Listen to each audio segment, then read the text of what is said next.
The Chargers are 3-2. The Chargers are 3-2. We're back in the win column. This is awesome. We knew it. In Harbaugh, we trust. Welcome back to another episode of the BuiBros Football Podcast. I am one of your hosts, Quinn Bowie, and I, of course, cheer for the LA Chargers. And across from me, my brother Brandon. And I cheer for Skol, the Minnesota Vikings. Hey. Yes. Oh, my goodness, Brandon. Week 6 is in the books. Yep. We came off the bye. A lot of injuries, a lot of question marks. How's the offense going to perform? A lot of questions were answered. And we got a dub. First time we got the win in Denver since 2018, I believe. Derwin James' first season in the NFL, his rookie season there. So it has been quite some time, which to me, if you think about it, it's kind of mind-boggling because Denver hasn't really been a good team in recent years. And the fact that we haven't won there, it's the high altitude. It must be the high altitude, right? Well, it's the divisional games, right? That just shows you that you haven't swept them since then as well, Nope. right? It's just that's how divisions work. Even bad teams get wins in the division just because of the familiarity. So, yeah, it's crazy. 100%. Yeah, and with that win, we moved to 2-1 in the division. We've had 3 of the 6 divisional games of the season already so early, which is, the fact that we're 2-1, I say it's great. But Denver Broncos, a 23-16 final score, and it wasn't as close as the score depicts. We had a crazy dominant first half of the game where we went out and Justin Herbert threw the ball. I think he had something about 180 plus yards in the first half. And this is what Chargers fans want. This is what the NFL wants. Like one of the top quarterbacks in the league to throw the ball. And he was able to do so against the Denver Broncos. Of course, maybe a little bit influenced by Pat Surtain the second going down, one of their top playmakers over there. But any given Sunday, we came out on top. I'm excited. Now, when we look just quickly at the game here, total yards split down the middle, 350, 316, very close. Mm-hmm. Yards per play, honestly, the Broncos had a bigger advantage there, 6 to 4.7 here. But it was really the third down efficiency that got us ahead in this game. 11 out of 18, but way stronger in the first half. It was an incredible performance by the offense. And Justin Herbert, with his playmakers on the outside, he was able to get things done. I believe 7 different players caught the ball there. He really spread it around. And, of course, supported by J.K. Dobbins and that rushing attack. He had a career-high 25 carries. Now, only for 96 yards. The efficiency, not quite there, but he had some big runs late to really close it off. He did get a touchdown as well. It was an all-around balanced performance, 350 yards on offense, which was the season high, believe it or not. Things going in the right direction. I'm excited. There we are with the win. Well, and you're talking about all those runs. I think I read somewhere with like a drive time of like 10.5 minutes. It was the longest in the NFL this year. Yeah, a huge drive. Just absolutely just decimating the clock, not giving Denver a chance. Mm-hmm. Incredible. The fact that the stamina, and I believe Herbert gave a shout out to the strength and conditioning coaches and how they've got the team to the level that they are right now, able to actually go and execute a drive like that. That's an absolute game crusher. That is a momentum obliterator, Mm-hmm. and the Chargers were able to do that.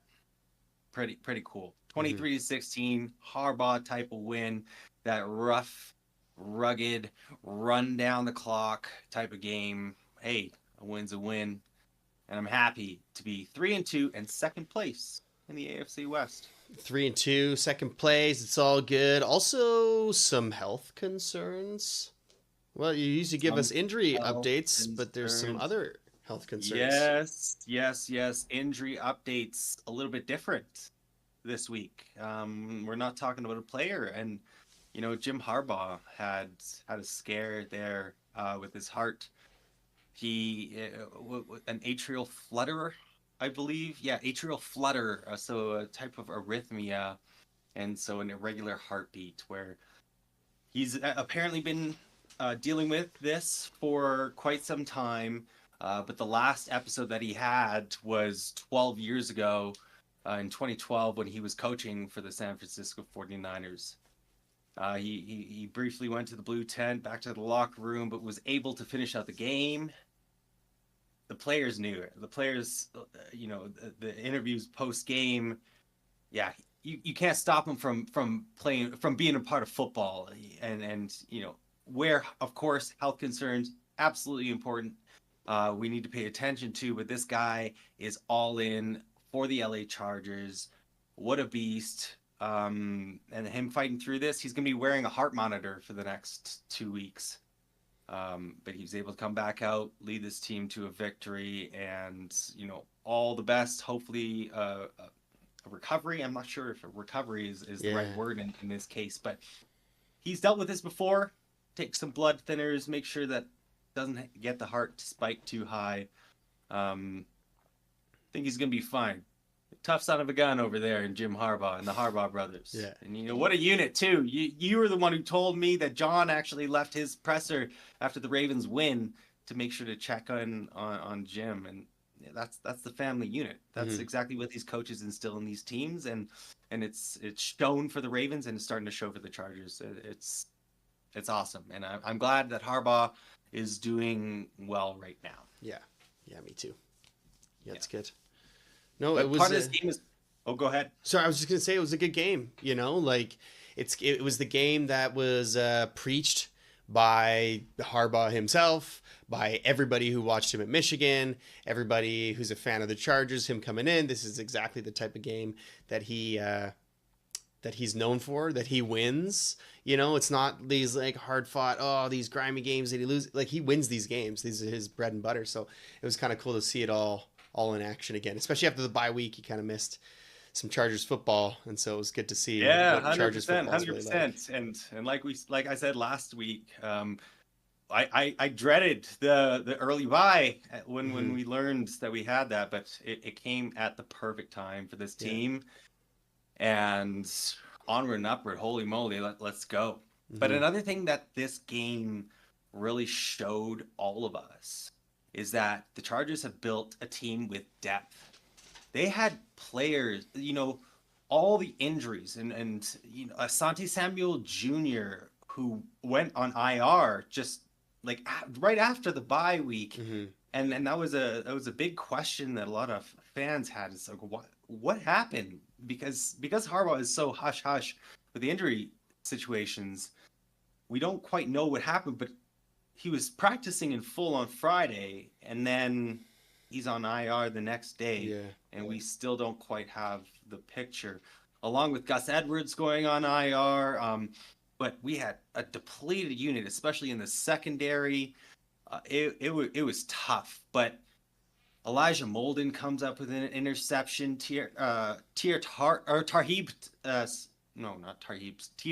Yeah, exactly. Recovered a fumble from Javonte Williams, and this guy, he tied a season high with 14 snaps. Like, these guys came out to play, and this is the type of mentality that Harbaugh and Jesse Minter, Greg Roman have instilled in these guys. Is that tough next man up mentality. We're here to be dominant. We're here to be winners, and that was showcased here. And that's going to be a storyline all season. Is the depth of this team. We have all-world quarterback in Justin Herbert. We all know that. J.K. Dobbins looking pretty nice, and definitely a top 10 running back. Could probably make an argument to continue higher if we really looked at it. But the wide receiver group in development, the tight end group still trying to find its groove. Our offensive line, a lot of injuries, different combinations of players going on there. A lot of question marks. Our defense, all the injuries that have been happening. We haven't had this guy right here. I'm wearing this jersey today to kind of send positivity into the world and hope that Joey Bosa is here ready to go next week against Cardinals. a lot of injuries going on, a lot of unforeseen circumstances. The suspension to Derwin James, right? And other guys have had to step up. Next man up. In years past, I've worried about that. The Chargers haven't been the team to be able to handle that, but this year it's showing me a little bit different, and I'm excited about that. Mm-hmm. Yeah. It's a different team. The attitude is so different there. So I know that must feel good for you and for other Vikings fans. It's not like it's a proxy. I'm not a fan, like a proxy fan. I'm a fan of the Chargers. I just don't pay attention super deep in all the stuff. But I like it. I like the vibe this year, and it feels really good. Yeah, me too, man. Me too. The last 2 weeks, we started on a high with the 2 wins, and we came back to earth a bit with the 2 straight losses, and go into the bye. And let's think. Let's get back into it. Let's get the mentality right. And after the bye, week 1. Right. The NFL is 1 week at a time. Mm-hmm. What Came about, out on top. What about this guy Vidal? Vidal? Yeah, How do you say that? Yeah. Kimani Vidal. Okay. So, yes, he was a big part of this offense. And you know what? He's a stash in fantasy football leagues. You learn the hard way. Mm-hmm. You learn Some the hard guy had way. him against me, and I thought, what the hell? Why is he playing this guy? What he did pretty well. Yeah, so Kimani Vidal, he reminds a lot of people of a certain former Charger. That still plays in the NFL these days. Over there in Washington, in Austin Eckler. Ooh. Yeah, so he is kind of built in that Eckler sense where he's a little bit shorter, but he's a bit stockier. He's strong as hell. He's got the pass catching prowess there. And we saw that in his first touch in the NFL. 38-yard wheel route where he reached out and in stride caught the ball on the way to the end zone and scored a touchdown. It was awesome to see. And on top of all of it, he wears number 30. Nice. Eckler's old number. Nice. Right? So Kimani Vidal, I know the fact that somebody played him against you this week, it must mean that it was desperation because, yes, I have belief, as do a lot of Chargers fans, as do a lot of Troy fans. So he went to college in Troy, and he was the leading rusher there. But because small program, not necessarily well known across the nation, and he doesn't get a lot of recognition. So there's his draft stock drops, right? But he was extremely productive.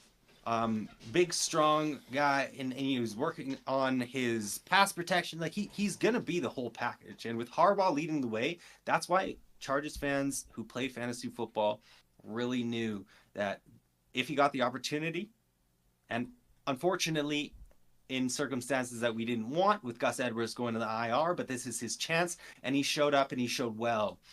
So as a compliment to J.K. Dobbins, I think Kimani Vidal is going to make some noise in the NFL, at least for the next 3 weeks, while Gus Edwards is on IR, right, and potentially longer if he does indeed make a show. But pretty great that another running back is there to support Herbert and this offense. Yeah. No, you mentioned it, the depth, right? Next man up. And he kind of embodied that this past week, which is great. 100%. Now, before we leave, I do have to give out a shout out to former Chargers wide receiver Mike Williams.